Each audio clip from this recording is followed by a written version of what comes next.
A Polícia Federal acaba de entregar nas mãos de Alexandre de Moraes a prova que pode finalmente derrubar Flávio Bolsonaro. Não estamos falando de mais um escândalo de rachadinha. Estamos falando de algo muito maior, muito mais perigoso.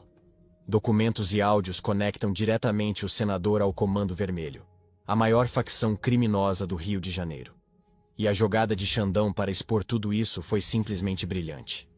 Enquanto você assiste a esse vídeo, a PF está finalizando um relatório explosivo que cruza dados da ABIN paralela com investigações sobre facções criminosas.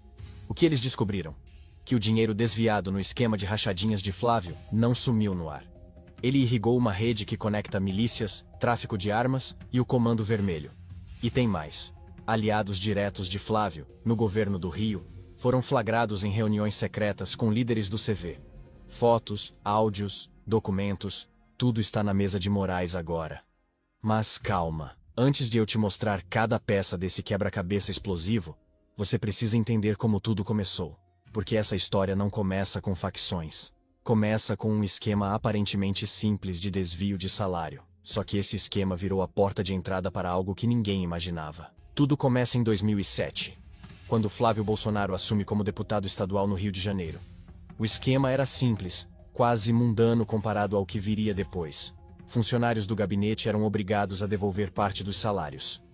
Fabrício Queiroz, o operador-chefe, confiscava em média 40% dos vencimentos de cada assessor.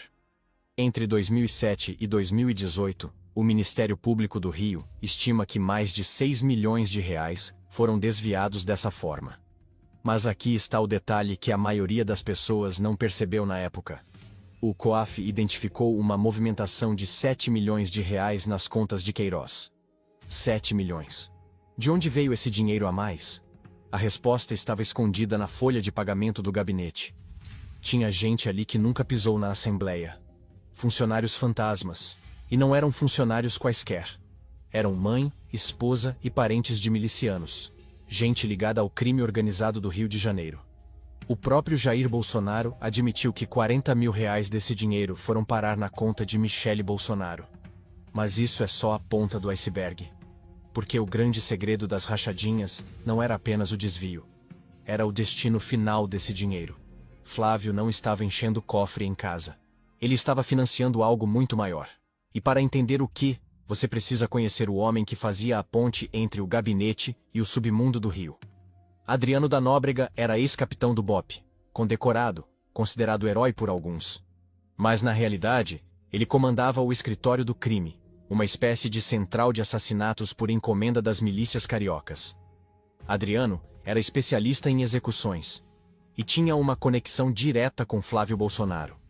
A mãe de Adriano, Raimunda Veras Magalhães, e sua ex-mulher, Daniele Mendonça da Costa, eram assessoras fantasmas no gabinete de Flávio. Nunca trabalharam de verdade, mas recebiam salários todo mês, e não eram salários pequenos.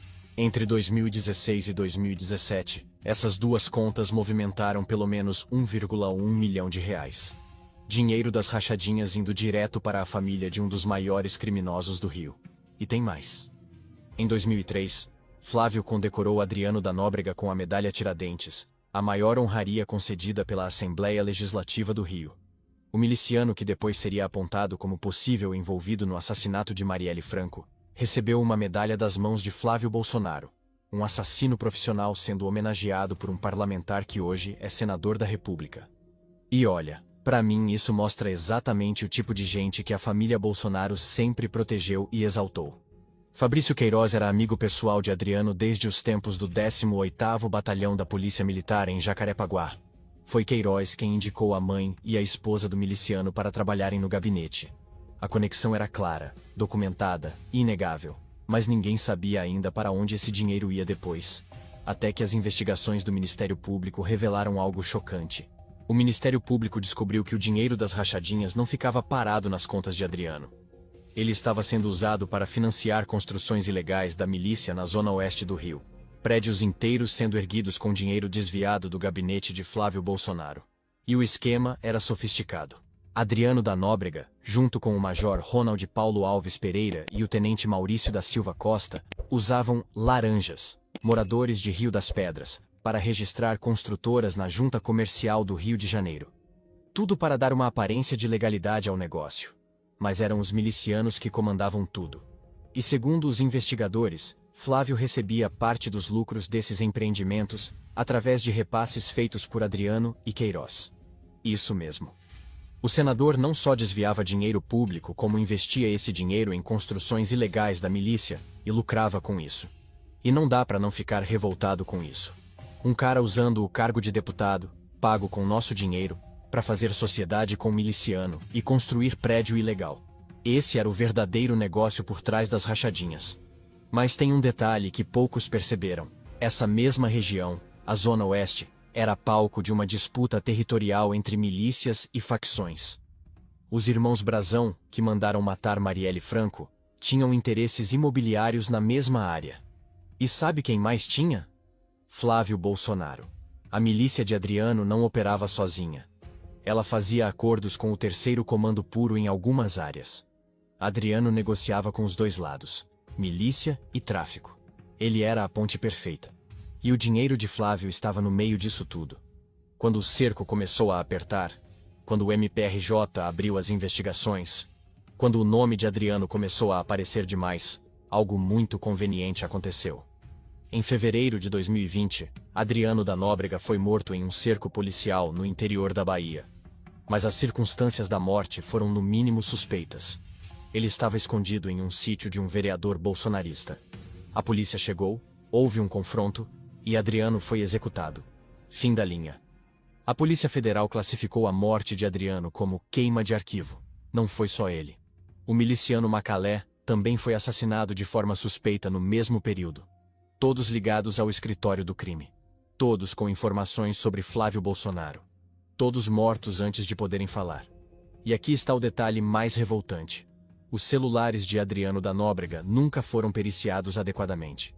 Imagina o que tinha nesses aparelhos. Conversas, transferências, ordens, nomes. Tudo que poderia ligar definitivamente Flávio ao esquema. Mas, convenientemente, esses celulares desapareceram na investigação. Nunca foram analisados como deveriam.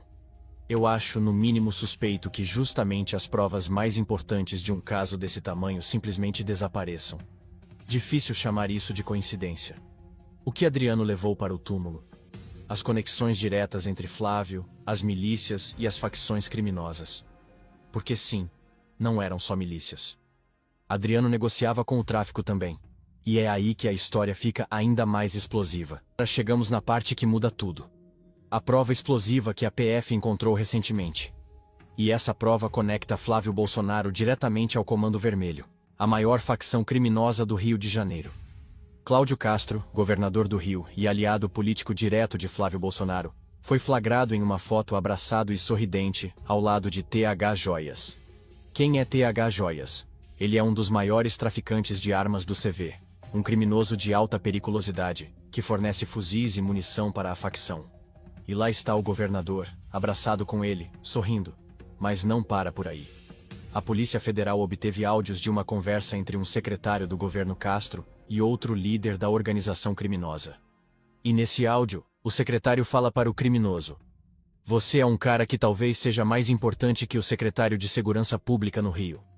Um membro do governo dizendo para um traficante que ele é mais importante que o responsável pela segurança do Estado.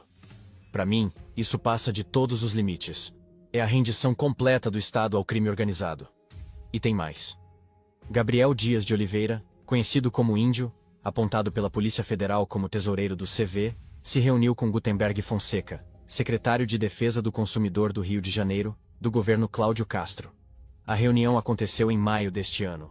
E tudo está documentado no relatório final da Operação Zargun, que mirou agentes públicos ligados ao tráfico internacional de armas e drogas.